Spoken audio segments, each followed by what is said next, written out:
The man who sold Hitler's secrets to Churchill, November 4th, 1939, Oslo, Norway. A light snow was falling on the streets of the Norwegian capital. The British embassy sat on a quiet street in the diplomatic quarter. Inside, a routine day was about to become anything but routine. A man in a dark overcoat walked through the embassy doors. He was tall, well-dressed, and carried himself with the bearing of someone accustomed to authority. He asked to speak with someone from British intelligence, immediately. The receptionist hesitated. One didn't simply walk into an embassy and ask for the spies, but there was something about this man's demeanour that suggested urgency, real urgency. Within minutes, he was sitting across from Captain Frank Foley, British Secret Intelligence Service, MI6. The man opened his briefcase. Inside were documents that would change the course of World War II. "My name is Paul Thümmel," he said in perfect English. "I am an officer in the German Abwehr. I have information your government will want to purchase." Foley maintained his composure, but his pulse quickened. Walk-ins were common in intelligence work. Most were fantasists, frauds, or double agents. But occasionally, someone brought real gold. Thümmel spread documents across the desk. Military maps, operational orders, unit designations, all bearing authentic German military stamps and signatures. "Germany will invade Norway and Denmark in the spring," Thümmel said calmly. "I can provide you with the complete operational plan, dates, locations, force composition, everything. But I require payment. Substantial payment." Foley studied the documents. They appeared genuine. Too genuine. That was the problem. Frank Foley had been in the intelligence business for 2 decades. He'd served in Berlin before the war. He knew German intelligence methods. He knew their deception tactics. This felt like a setup, a provocation, the kind of operation the Abwehr ran to identify British intelligence officers and their methods. "I'll need to forward this to London," Foley said carefully. "They'll assess the material and respond." Thümmel smiled. It wasn't a warm smile. It was the smile of a businessman who knows he has the only product the buyer needs. "Of course, but don't wait too long. The invasion is scheduled for April. That gives you 5 months to prepare, if you believe me." He stood, buttoned his coat, and left. Just like that. No dramatics, no speeches about freedom or democracy, just a transaction. Foley immediately sent the documents to London via diplomatic pouch, marked urgent, marked potential priority intelligence. And then he waited. The documents arrived at Broadway Buildings, number 54 Broadway, the headquarters of the Secret Intelligence Service. They landed on the desk of Major Harold Gibson, head of the Norwegian section. Gibson examined the documents with growing disbelief. If authentic, they represented the most detailed pre-invasion intelligence Britain had ever received. Complete operational orders for a major German military operation, months in advance. But that was precisely why Gibson didn't believe them. Intelligence was never this good, never this complete, never this convenient. Gibson had seen German deception operations before. This had all the hallmarks: perfect intelligence, offered by a walk-in, too detailed to be anything but a plant. He wrote his assessment: likely German deception. Recommend limited follow-up, but do not commit resources. Subject: probably Abwehr provocateur. The documents were filed. Category: unverified, low confidence. In Oslo, Thümmel waited for a response. It didn't come. He tried again in December. More documents, more details. Specific dates now: April 9th, 1940. The invasion would begin at dawn. Again, London filed the intelligence. Again, they assessed it as probable deception. Thümmel was frustrated, but not surprised. He understood their skepticism. In their position, he would have been skeptical too. But he also knew that April would prove him right. And then they would pay. They would pay anything. Paul Thümmel wasn't motivated by ideology. He hadn't suffered a crisis of conscience. He hadn't witnessed Nazi atrocities and decided to fight back. He wanted money, pure and simple. Born in 1902 in Dresden, Thümmel came from a middle-class family that had been bankrupted by the hyperinflation of the 1920s. He'd watched his father's savings become worthless overnight, his family's security evaporate, their social position crumble. Money, Thümmel learned early, was the only real security, the only real power, and he was determined to acquire as much as possible. He joined the Reichswehr in the 1920s. When Hitler came to power, Thümmel adapted smoothly. He wasn't particularly political. The Nazis were simply the current government. He would serve them as he would serve anyone who paid his salary. In 1935 he was recruited into the Abwehr, German military intelligence, a perfect fit for his skills. He was intelligent, organized, and utterly without sentiment. He could analyze information objectively, make decisions based on pragmatic calculation rather than emotion. These qualities made him an excellent intelligence officer. They also made him an ideal traitor. By 1938, Thümmel held the rank of major. He had access to highly classified operational planning. He knew the Wehrmacht's strategic intentions. He saw the invasion plans as they were developed, and he realized he was sitting on a fortune. Information this valuable could make him rich, very rich. He began making copies, carefully, methodically, never taking originals, always working late when the offices were empty. He considered his options for selling the intelligence. The Soviets would pay, but dealing with the NKVD was dangerous. They might simply kill him and take the information. The French were a possibility, but French intelligence had a reputation for bureaucratic incompetence. The British were the logical choice, professional, reliable, and wealthy. The British would pay and keep paying. He made his first approach in Prague in early 1939, before the war started. The British were sceptical, but agreed to pay for a sample. They paid well. Thümmel was assigned the cryptonym A54. He was in business.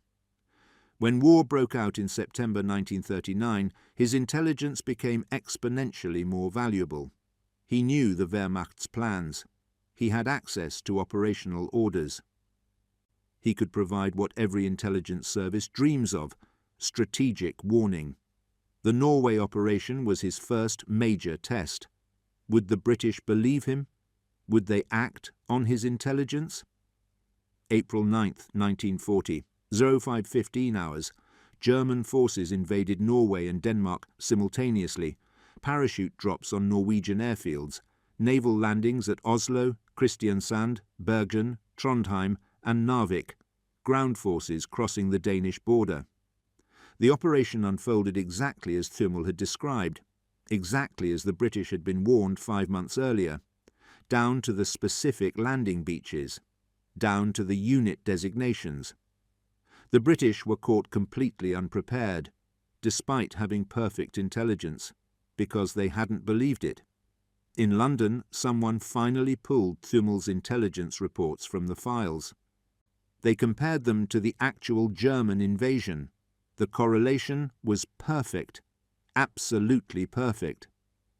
Major Gibson was summoned to explain why this intelligence had been ignored.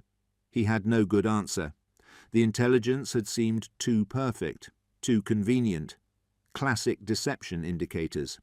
Except it hadn't been deception.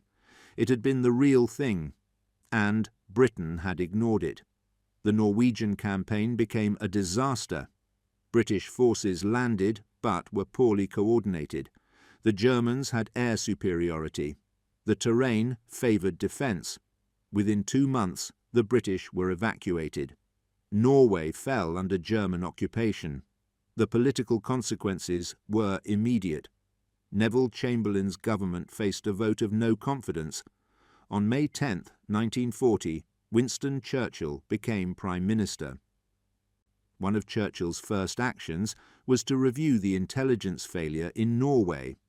When he learned about A-54, he was furious at the skepticism that had dismissed perfect intelligence, furious at the bureaucratic caution that had cost lives.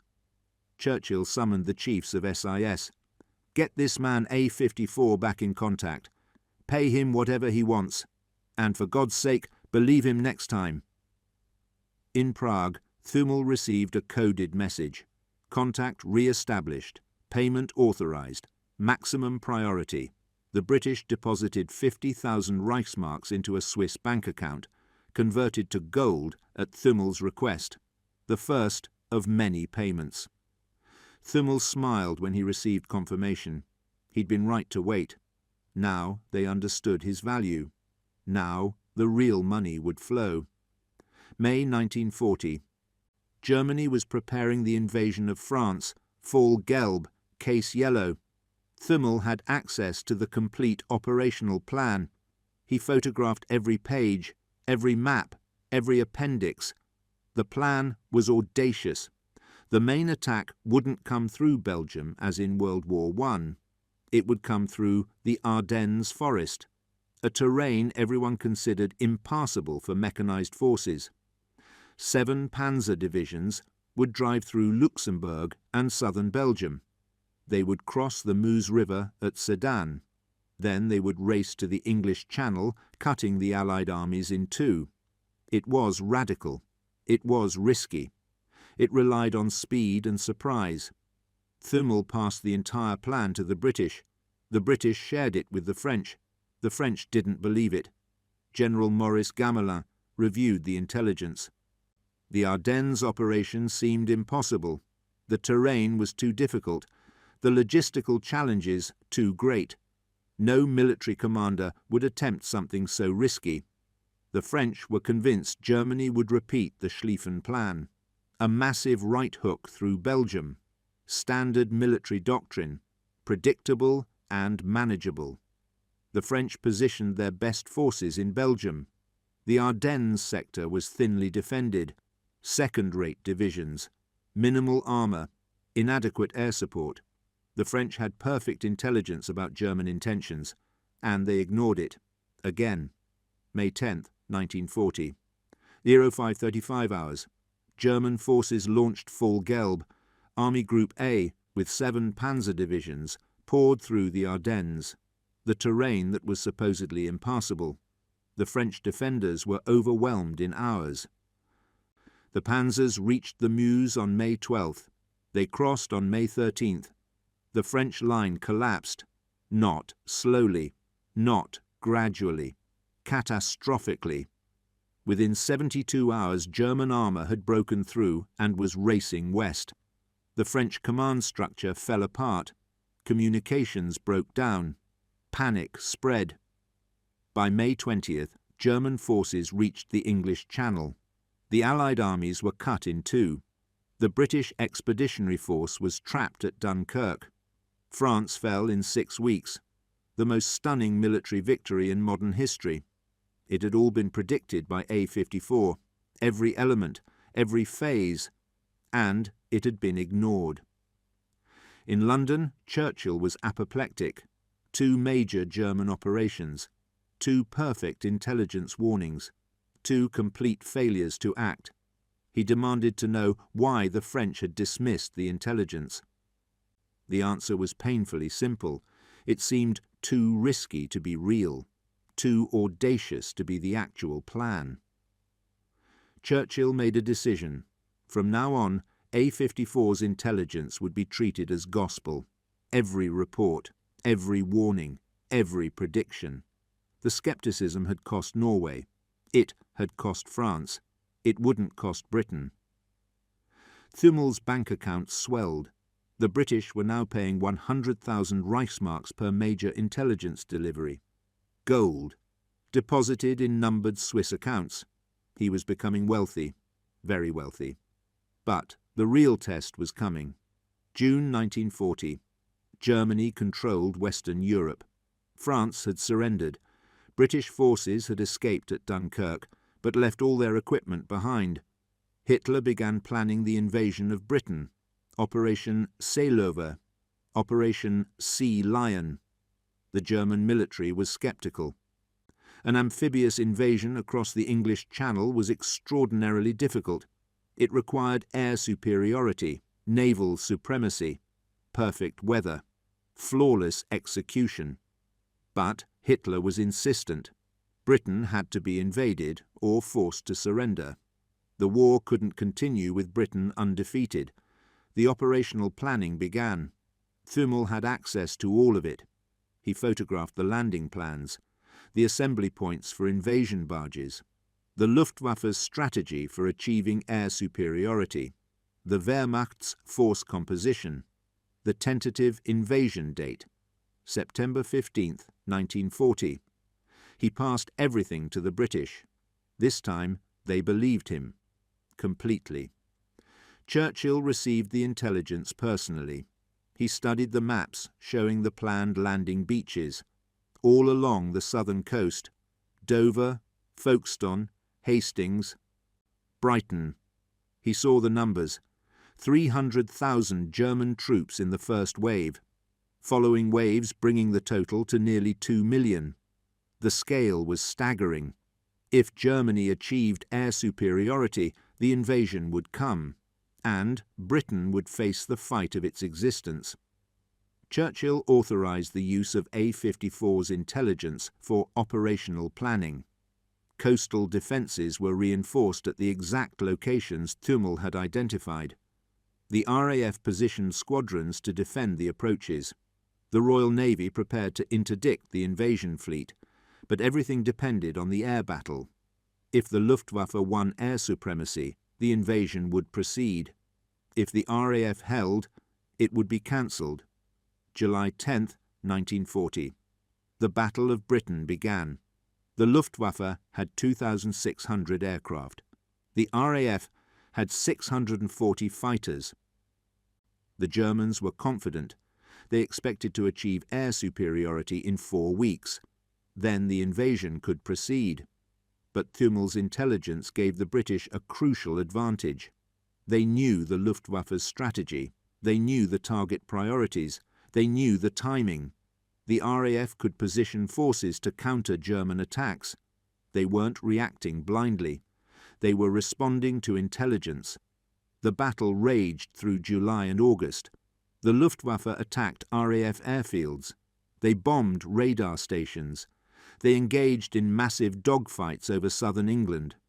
The losses were horrific on both sides, but the RAF held. Barely, but they held.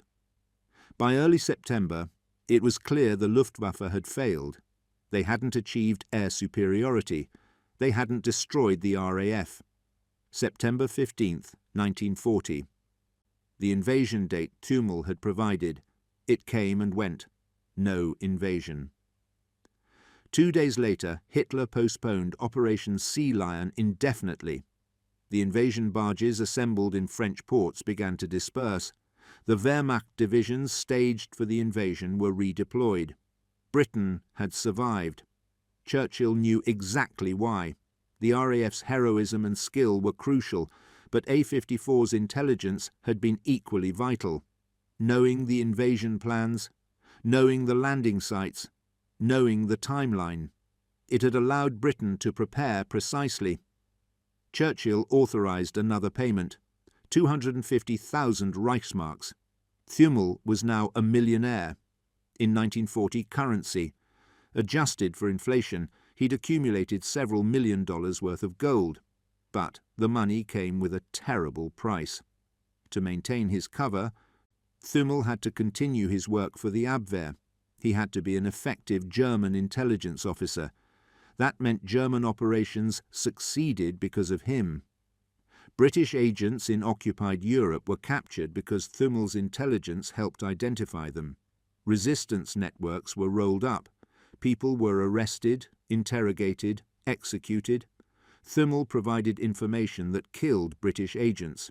Then he provided information to the British that saved thousands of British soldiers. The mathematics of espionage: cold, brutal, necessary. Churchill was briefed on this reality. He understood immediately. A-54's intelligence about strategic operations, invasions, major offensives, operational planning, saved thousands of lives.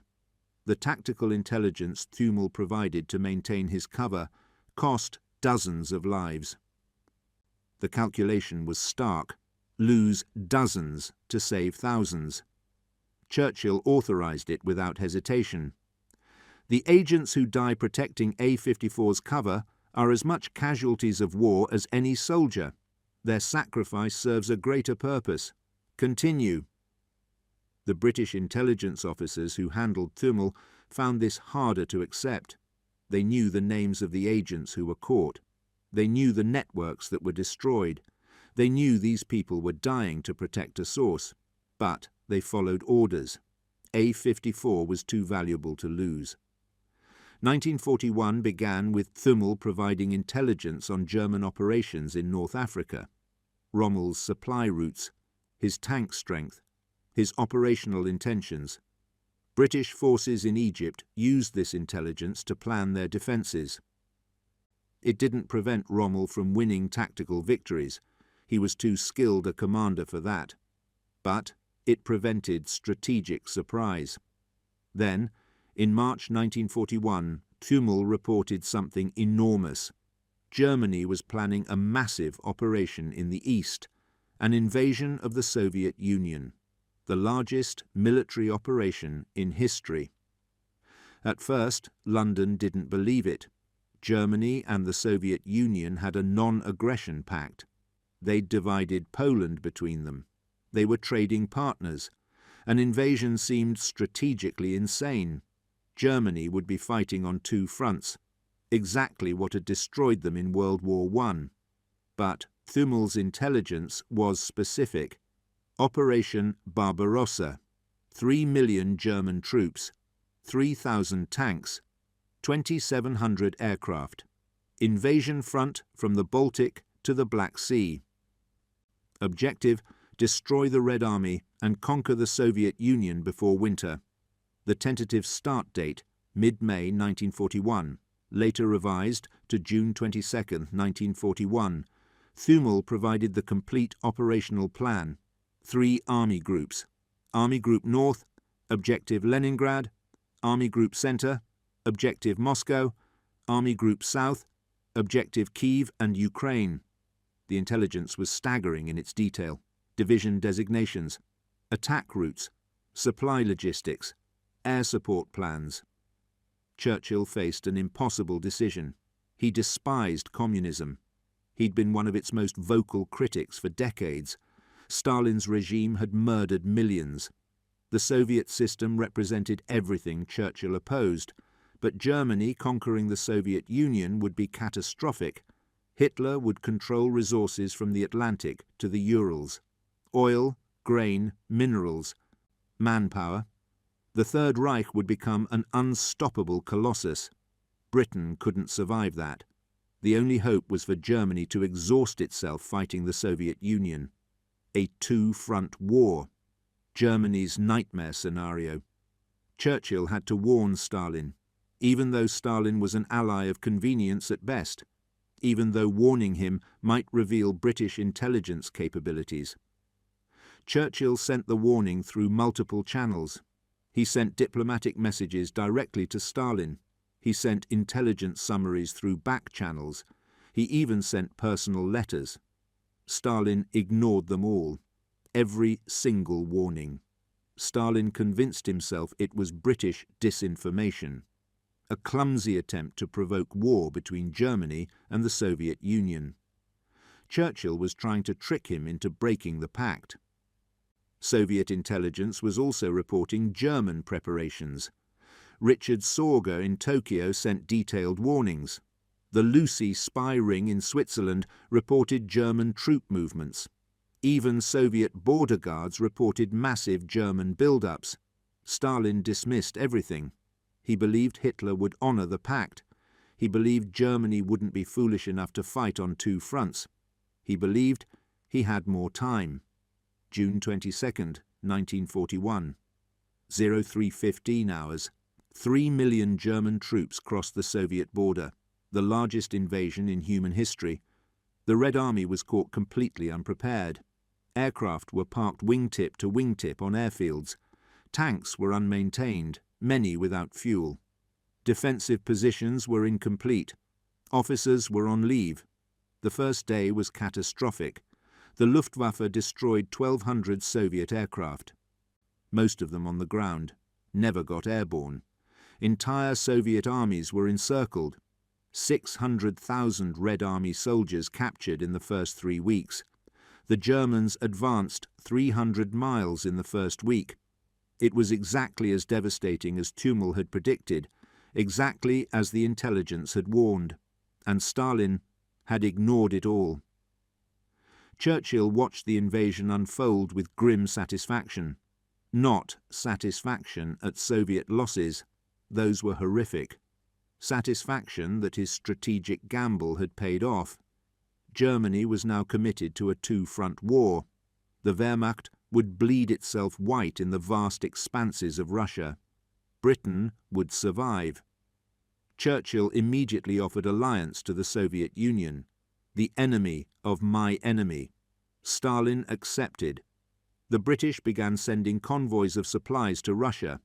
Tanks, aircraft, food, raw materials, anything to keep the Soviet Union in the war, anything to keep the Wehrmacht engaged in the East.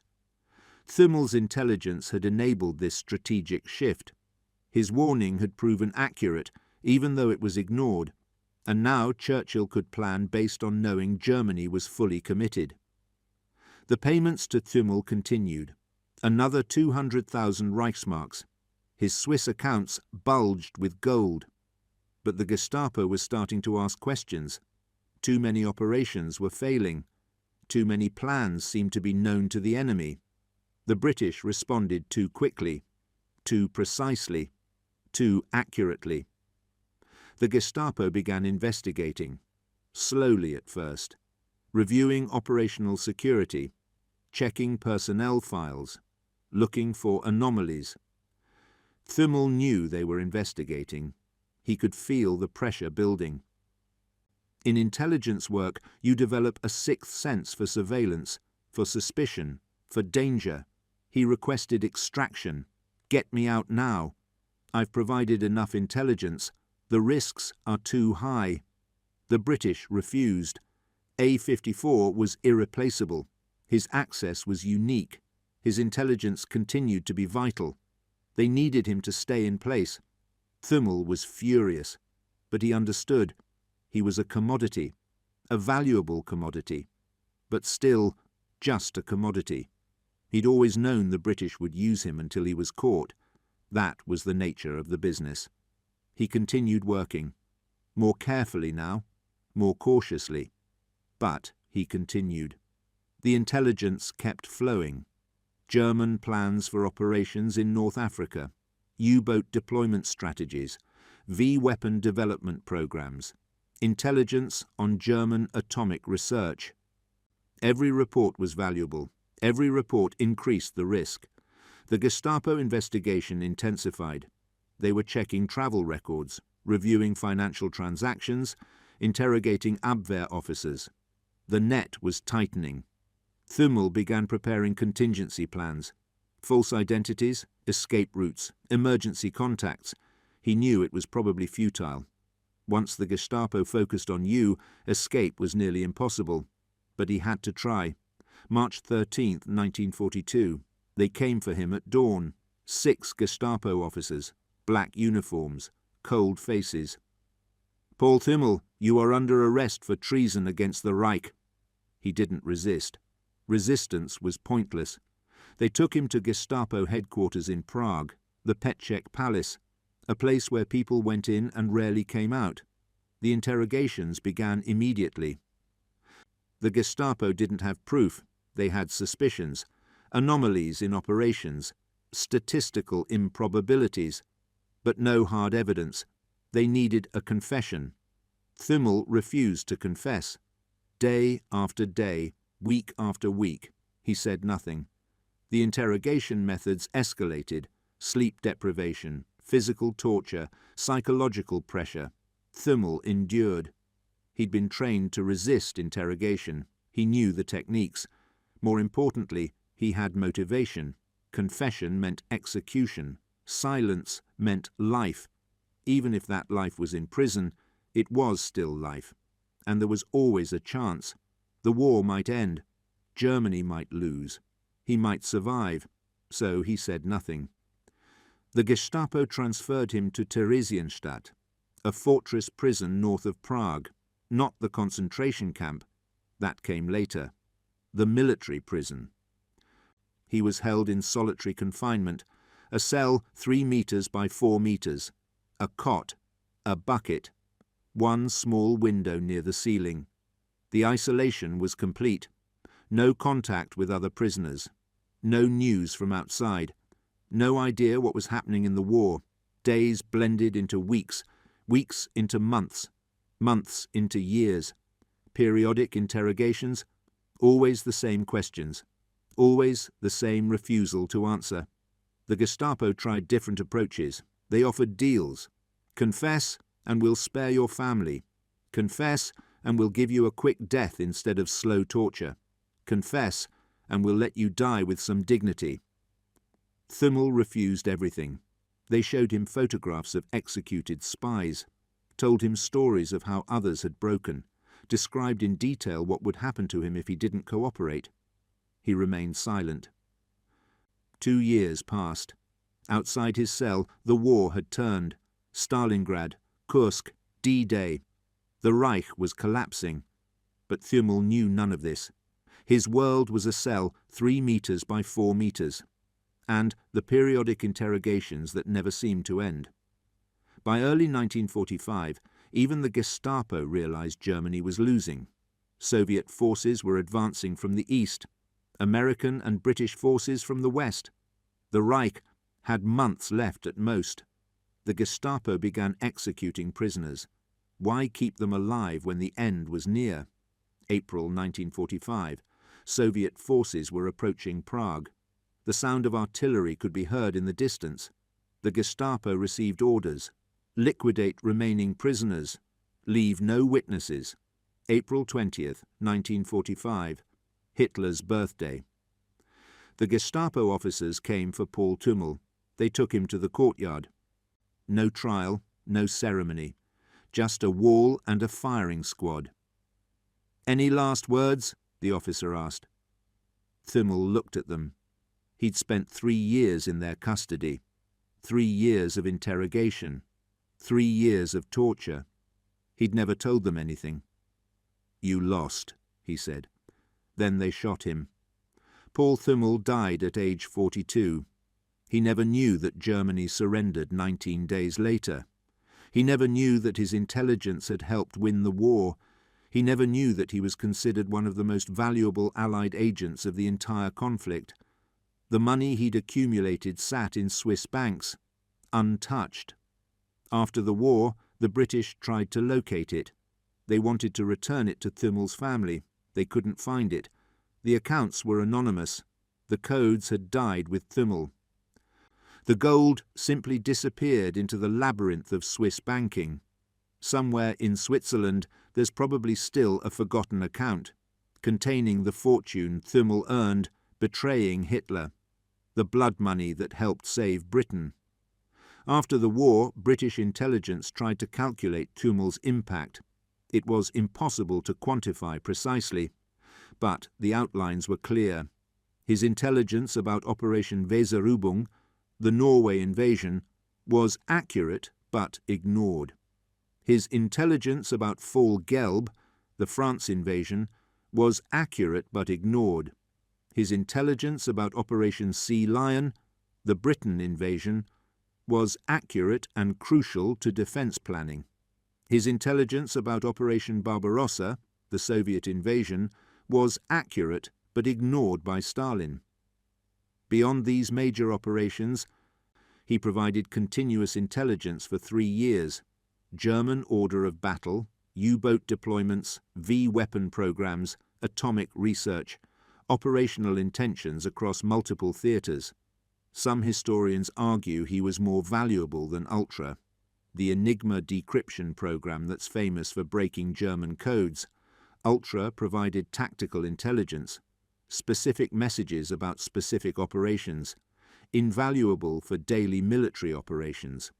But A-54 provided strategic intelligence, the big picture, Hitler's intentions, the Wehrmacht's plans, different types of intelligence, both crucial, but strategic intelligence arguably more important for winning wars. Thümmel's motivation remained mercenary throughout. He never expressed ideological opposition to Nazism. He never claimed to be fighting for freedom or democracy. He wanted money, and he got it. For a while. Some people find this troubling. A man who betrayed his country for personal profit. A mercenary who helped defeat Hitler not out of principle, but out of greed.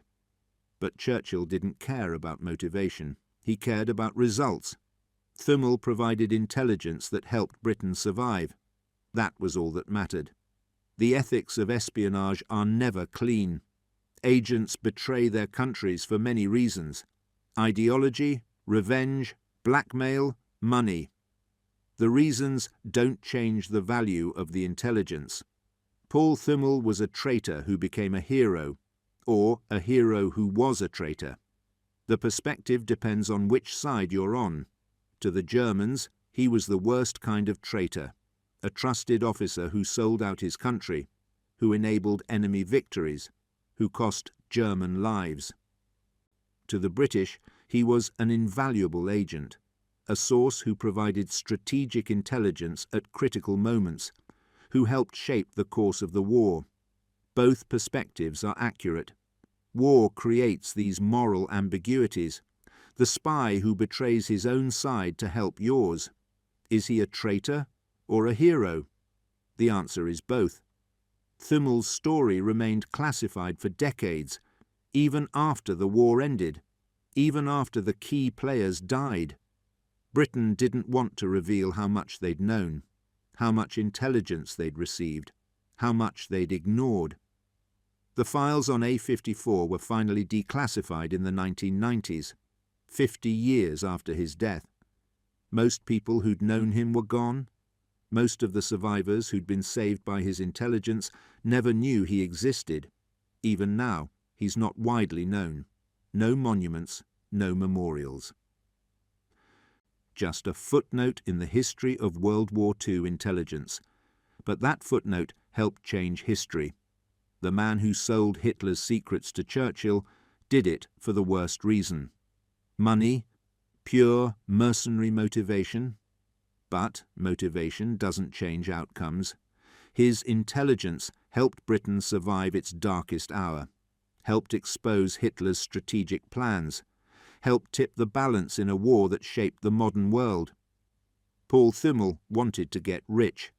What he gave in return helped win World War II. What he paid for it was 3 years of torture and a bullet.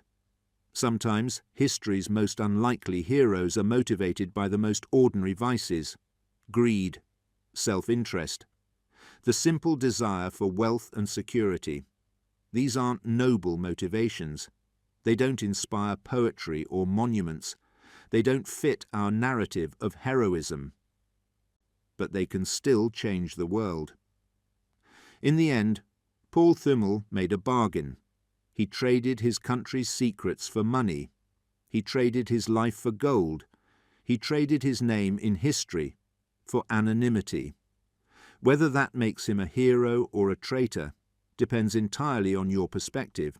But one thing is certain: the intelligence he provided saved thousands of lives, helped defeat one of history's greatest evils, and changed the course of the 20th century. For money. Just for money. The mechanics of Thümmel's espionage were remarkably simple. No elaborate dead drops. no complex codes, no dramatic meetings in dark alleys. He worked late at Abwehr headquarters. When the offices were empty, he photographed documents. He used a Minox camera, small enough to conceal in his hand. Each document required multiple shots to capture all the details. He developed the film himself in his apartment, a makeshift darkroom in his bathroom, red light, chemical baths, drying racks, amateur photography equipment serving the purposes of international espionage. The developed photographs went into hollowed-out books, false-bottom suitcases, hidden compartments in furniture. When he travelled, and his position required frequent travel, he carried the intelligence with him. Prague to Vienna, Vienna to Berlin, Berlin to Oslo. Each trip an opportunity to pass material to British contacts, each handoff a risk, each transaction bringing him closer to exposure. The British had established protocols for receiving his intelligence, coded signals in newspaper personal advertisements. Specific benches in specific parks at specific times, hotels with cooperative staff who'd allow brief meetings in unused rooms. The tradecraft was standard, but the intelligence was extraordinary. Between 1939 and 1942, Thümmel provided intelligence on dozens of operations, some major, some minor, all valuable.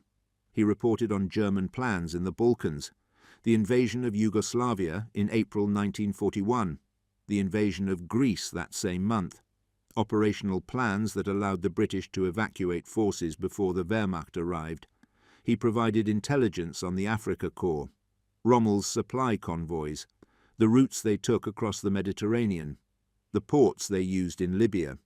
The Royal Navy and RAF used this intelligence to attack supply ships.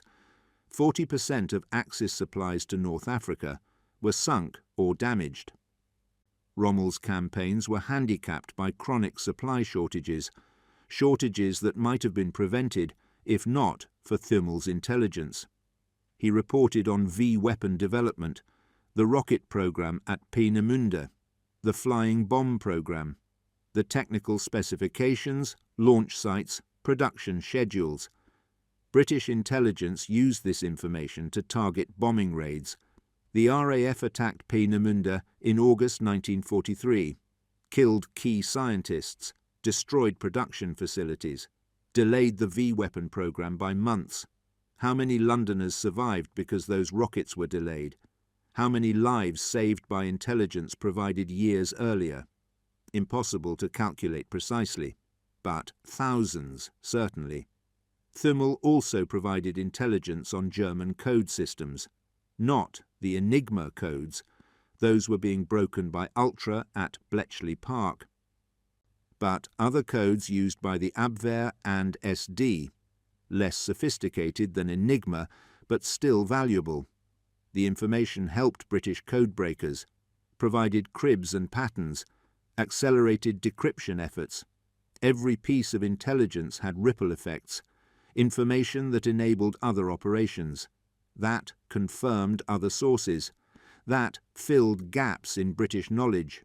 The cumulative impact was massive, but every success increased the risk. The Germans weren't stupid. They began to notice patterns. Operations that should have succeeded were failing. Ambushes that should have been surprises were met with prepared defences. Supply convoys that should have been secret were intercepted. Intelligence networks that should have been secure were compromised. The Gestapo and Abwehr began intensive security reviews. Counterintelligence operations, investigations of personnel with access to sensitive information. They were hunting for a mole. They knew someone was leaking. They just didn't know who. Thümmel tried to reduce his profile. He stopped photographing certain types of documents. He varied his methods and timing. He became more cautious about travel patterns. But he couldn't stop completely. The British needed his intelligence, and he needed the money. The psychological pressure was enormous. Every day wondering if today was the day they'd figure it out. Every knock on the door a potential arrest. Every meeting with colleagues wondering if they suspected.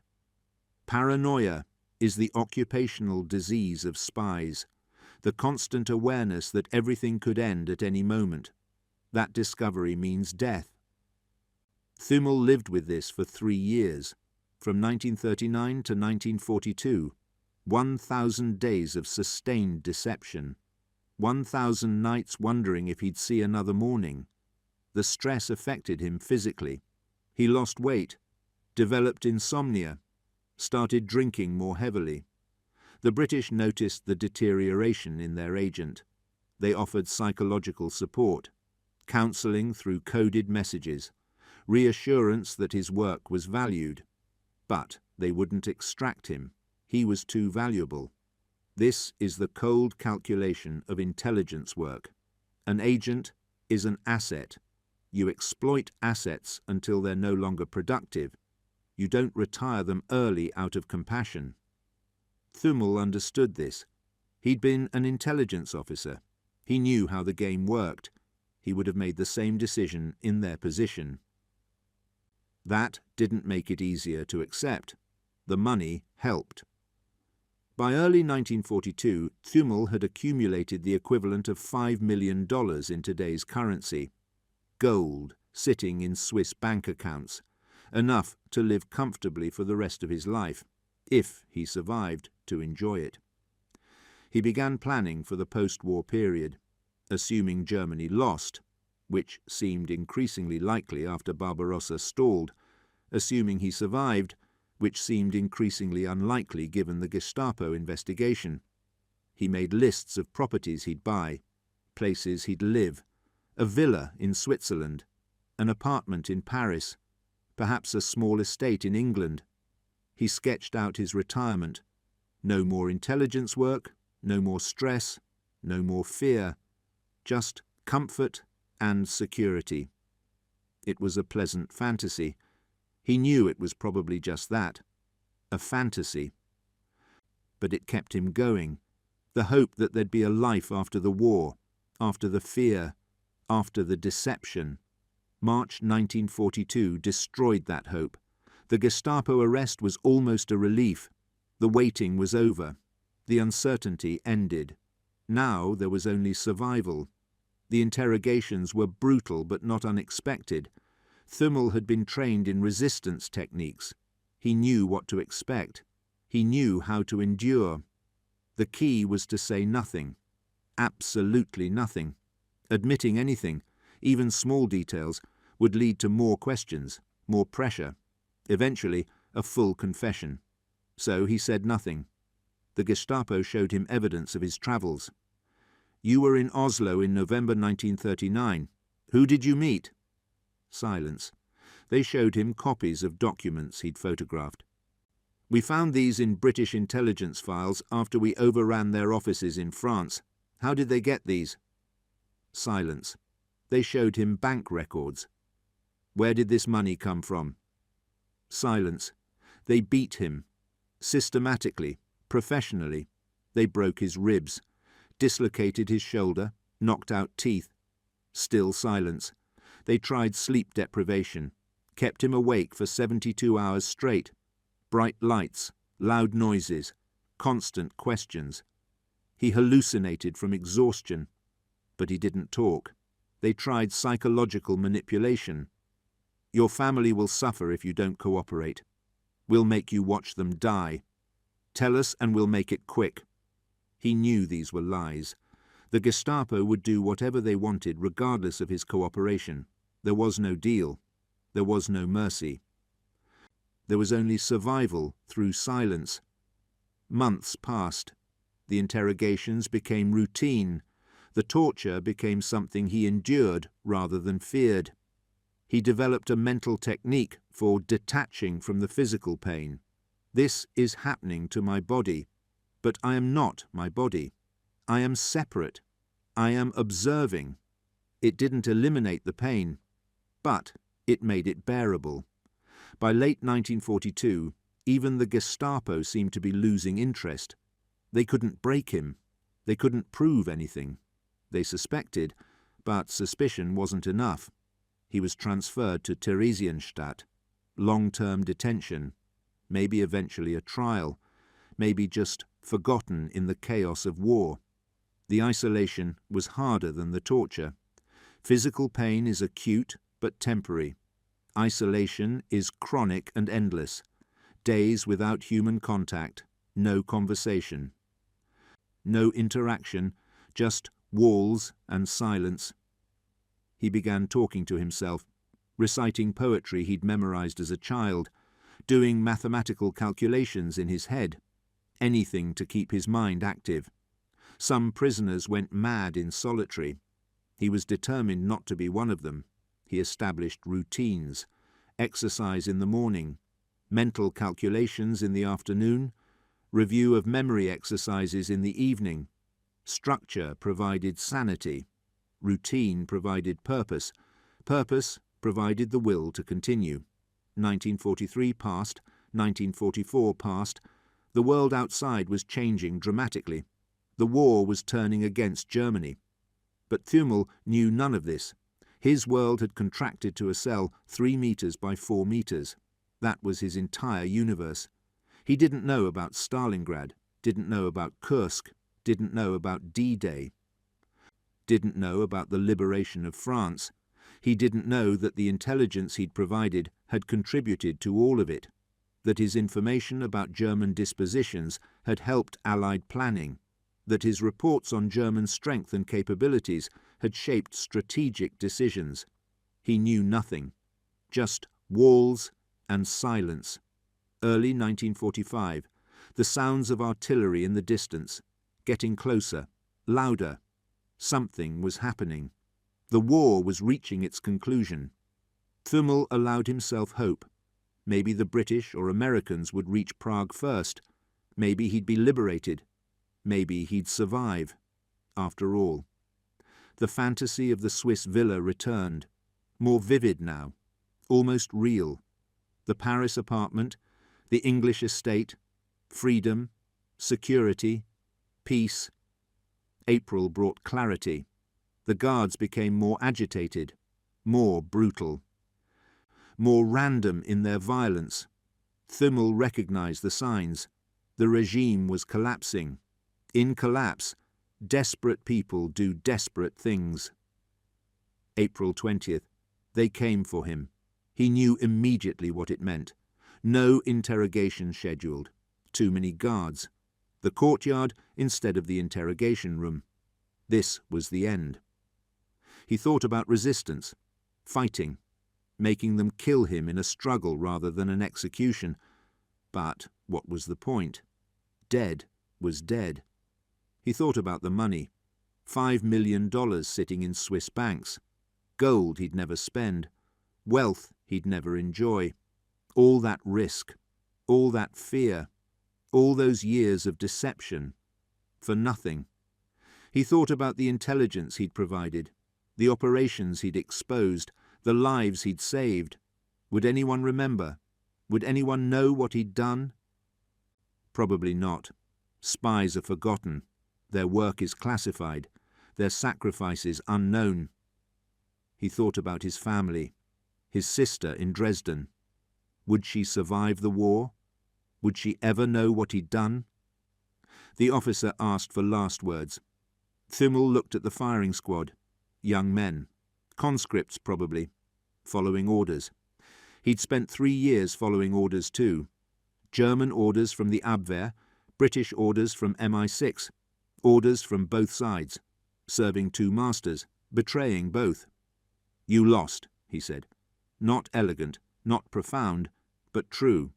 Germany had lost. Hitler had failed. The Reich was collapsing. Thümmel had won in the end. Not survived, but won. The firing squad raised their rifles. He closed his eyes. Thought of the villa in Switzerland. The life he'd never live. The rifles fired.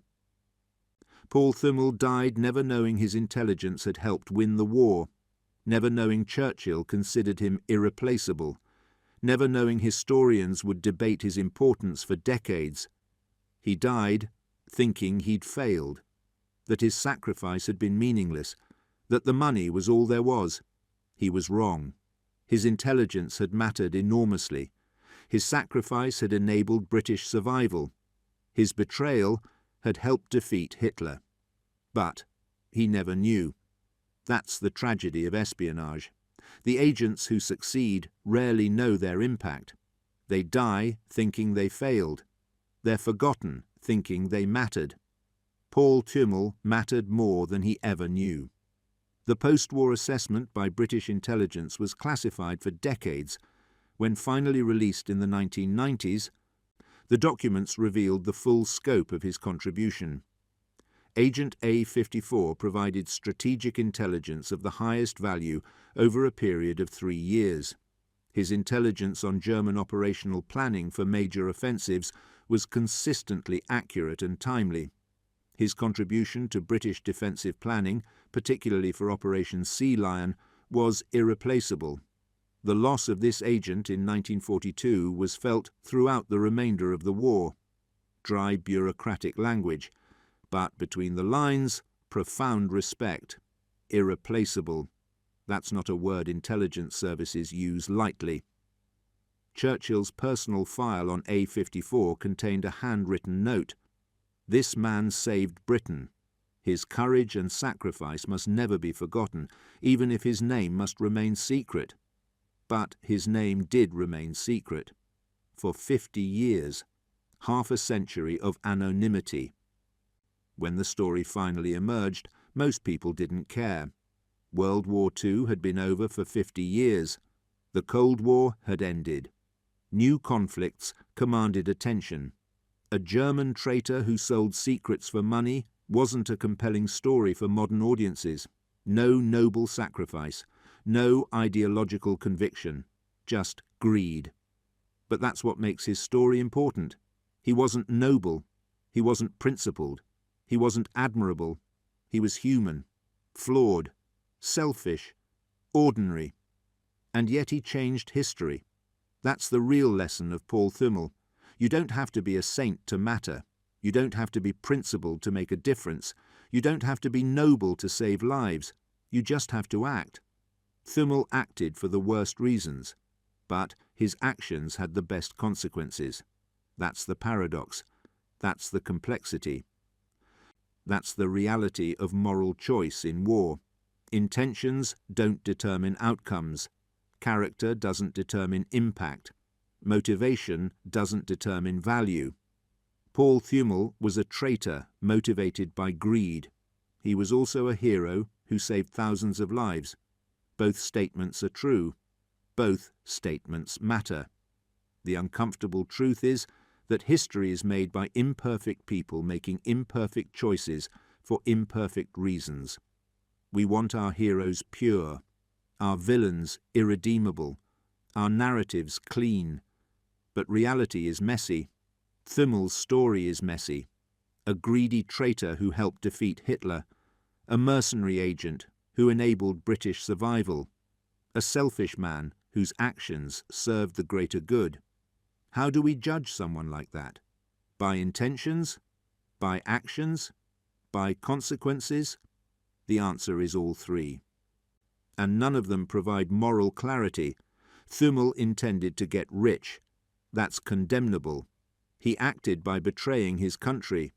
That's condemnable. The consequences included Hitler's defeat. That's commendable. Condemnable intentions. Condemnable actions. Commendable consequences. The mathematics don't resolve. And maybe that's the point. Maybe moral complexity can't be resolved. Maybe we have to live with the ambiguity. Paul Thümmel was a bad person who did good things, or a good person who did bad things, or neither, or both. The labels don't fit. The categories fail. The judgment remains suspended. What remains is the historical fact. His intelligence helped win World War II. His betrayal helped defeat Hitler. His greed inadvertently served the cause of freedom. That's not a clean narrative. It's not an inspiring story. It's not the kind of tale we tell children. But it's true. and truth is more valuable than inspiration. The man who sold Hitler's secrets to Churchill did it for money. That makes him morally compromised. It also makes him historically important. Both are true, both matter, and in the end, that's all we can say. He mattered, for the wrong reasons, in the right way, at the right time. History is made by people like Paul Thümmel, imperfect, compromised, human, not by saints, not by heroes, by ordinary people making choices for ordinary reasons that happen to have extraordinary consequences. That's the real lesson. That's the real story. The man who sold Hitler's secrets to Churchill, for money, just for money, and in doing so helped save the world, not despite his greed. Not in spite of his flaws, but because of his willingness to act, to take risks, to betray for profit. In the end, motivation mattered less than action, character mattered less than consequence, purity mattered less than pragmatism. Paul Thümmel was never pure, never noble, never admirable, but he was effective, and in war, effectiveness is what matters. Churchill understood this. He didn't care about Thümmel's motivation. He cared about Thümmel's intelligence. That's leadership. That's pragmatism. That's the cold calculation required to win wars. Use the tools available. Accept the allies you have. Fight with the weapons at hand. Thümmel was a weapon, flawed, unreliable in some ways, but devastatingly effective when deployed correctly. Churchill deployed him correctly, used him until he was captured, squeezed every bit of intelligence from him, paid him well and sacrificed him when necessary. Cold? Yes. Cruel? Perhaps. Effective? Absolutely. That's the reality of intelligence work. That's the reality of war. That's the reality of history. Not clean, not noble, not inspiring, just effective. And effectiveness in the end is what changed the world. Paul Thümmel, Agent A54, the man who sold Hitler's secrets to Churchill. For 30 pieces of gold? No, for millions. But the principle remains biblical. Betrayal for silver. Judas with a Minox camera. Treason with a Swiss bank account. Except this time, the betrayal saved lives instead of condemning them. This time, the traitor was the hero. This time, the silver bought redemption for millions. That's the twist. That's the paradox. That's the truth. Uncomfortable, complicated, real. The man who sold Hitler's secrets to Churchill. Remember the name, Paul Thümmel. Remember the story, greed serving freedom. Remember the lesson, motivation matters less than outcome. And remember that history is made by imperfect people. Always has been. Always will be. That's not a flaw in history. That's just history. Human. Messy. Real. Like Paul Thümmel. Like all of us. Like all of us. Like all of us. Like all of us. Like all of us. Like all of us. Like all of us.